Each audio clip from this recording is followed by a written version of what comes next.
On to our next presenter from the Sustainable Water Council, Dr. Greg Duggan and Sean Gargan. Good afternoon, everyone. Greg Duggan, Sean Gargan, co-founders of the Sustainable Water Council. We are the world's first water sustainability standard and certification program for both consumer products and businesses. We're all here today in some way because of the drought, and whilst our solution speaks to this, we also go a lot further. We believe that one of the fundamental challenges facing us today is that water is not appropriately valued by all stakeholders. We've all seen what happens when South Africans change the way that they think about water. However, such changes are often responses and reactions to short-term crises and don't tackle the underlying long-term challenges. We believe that the solution to this is to incentivize consumers and businesses alike to change the way that they value water. And we achieve this by marrying business and sustainability objectives in a model that drives business value creation and immediate water savings. So, how does it work? Essentially, we have a set of requirements referred to as a standard. This standard is based on international best practice with objective requirements that result in consistent and credible outcomes. If you look at an example of a soft drink manufacturer, they might have a production facility in Epping and a head office in the CBD. Both of those facilities would be assessed in terms of the requirements of our standard. That assessment is conducted by SWC accredited independent assessors and includes a full water audit of both facilities. As part of that process, the assessors would identify opportunities for reduction, reuse and recycling of water, as well as improvements to the business's wastewater management.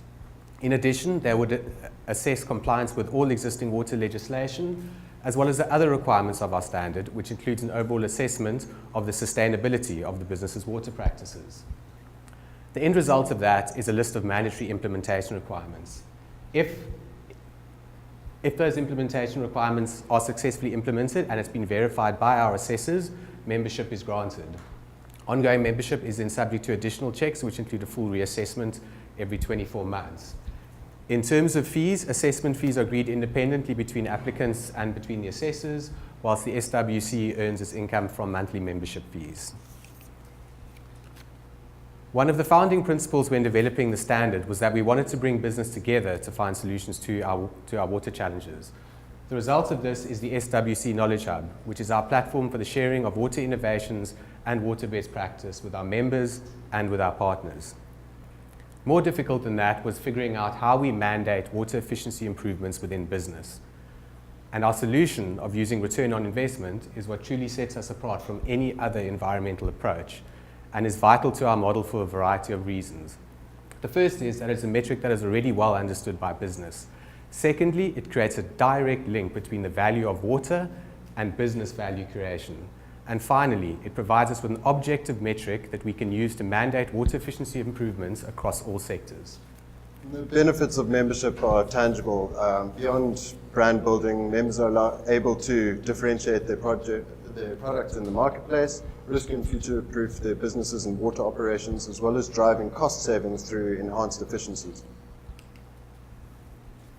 The challenge of water sustainability, as we know, is a complex one, and to this end, our board is comprised of experts in a range of fields, from finance and operations, marketing, governance and risk, as well as compliance, and all underpinned by a sustainability and resilience thinking framework. We're also a lean business and self-funded, which enhances our value proposition to members. So, why do we matter?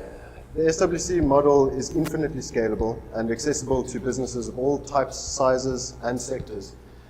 It drives immediate water savings and encourages self-regulation amongst our members, and also all whilst tackling long-term challenges. Further to this, the model creates growth in the water sector by creating demand for water services and products, creating jobs, as well as driving economies of scale. But we go further than this through our CSR initiatives, which see 10% of all revenue allocated to training, empowering, and educating the future generation of South African water professionals. In conclusion, we've taken you through the ins and outs of what we do, but almost more important than that is why we started our business.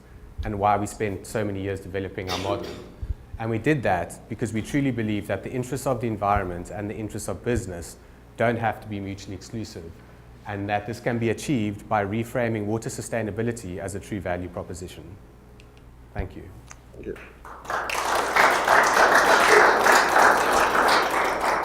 Thank you, guys. Judges? Can you tell me a little bit more? Are you a PTY Limited or a non-profit? We're a tell me PTY about Limited. your financial model, your financial sustainability. So effectively, we're a PTY Limited. In terms of our model, we have 5 directors on our board currently. Obviously, as Greg went over, quite a wide range of experience. And the reason why we had that is because we're inventing a new model which hasn't been done before, which is specifically looking at water certification, water sustainability certification for consumer products. Because of that, we needed quite a wide range of experience and technical skills, etc. So we have a full board. Greg and I are the only 2 full-time employees currently because we've just launched our business. And the other 3 directors are either non-executive or part-time. And obviously, as the business starts growing, we can call on them as and when is needed. And that's why when Greg mentioned earlier, we're a very lean business. So because of the structure of our model, we all work from home. We've got very, very low overheads. And obviously, as our business grows, we're able to start using our directors more and more in terms of a full-time basis. But we basically use expertise as and when is needed in terms of our model. So the biggest benefits to the businesses, I presume, would be on the consumer end. But you haven't really taken us through the awareness raising and marketing that would need to happen to have this as a brand that consumers would recognize and value, and therefore your businesses will be willing to pay for. Can you take us through that? So we have always on marketing channels through social media, etc. And it's a lot for us about networking and getting it out there. So we're very new. We launched officially a little over 4 months ago. So we're still in the process of getting ourselves out there. Yeah. And that's specifically why we have a marketing director on our board. Yeah. Because that is obviously, very important to us as a business, and because we've got that consumer focus, we really want to drive consumer behavior. And to do that, we need to raise awareness, and it obviously comes through marketing and exposure.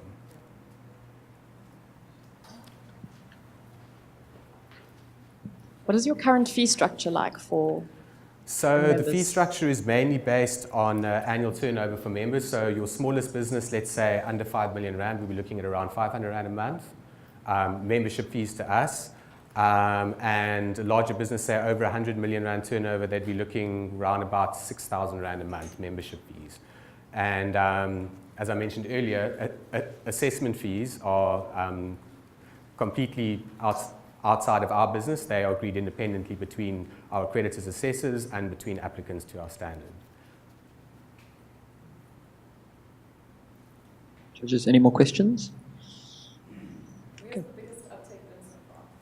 So, I mean, I think, yeah, and we've dealt with a lot of distilleries, a lot of the craft distilleries in Cape Town, wineries, and the craft brewing industry.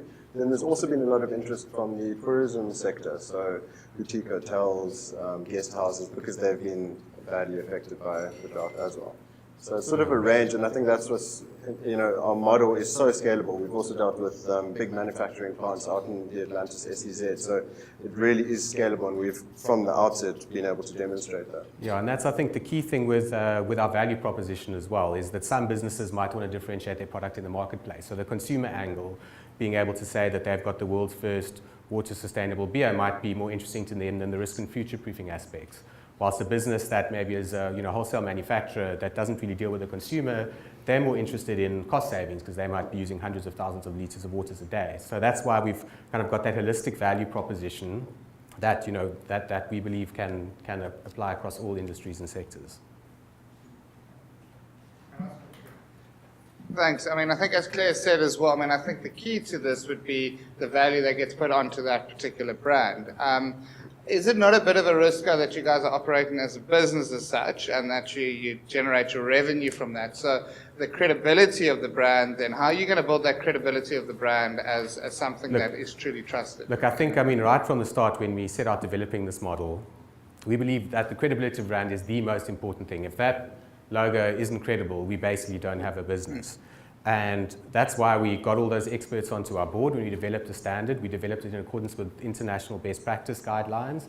And in terms of the design of our standard, there are absolutely no conflicts of interest in terms of us getting membership fees, because all decisions around compliance are made by independent assessors and not by us. We do have a right to review that, but we can only downgrade someone. We can't pass someone who they've said can be passed. We might disagree with them if they say, no, a member is operating sustainably. We are allowed in those cases to override that, but we can never do it in a way that essentially provides a conflict of interest for us. And that's why we've got such strong kind of governance skills and experience on our board. All right. Thank you, guys. Cool.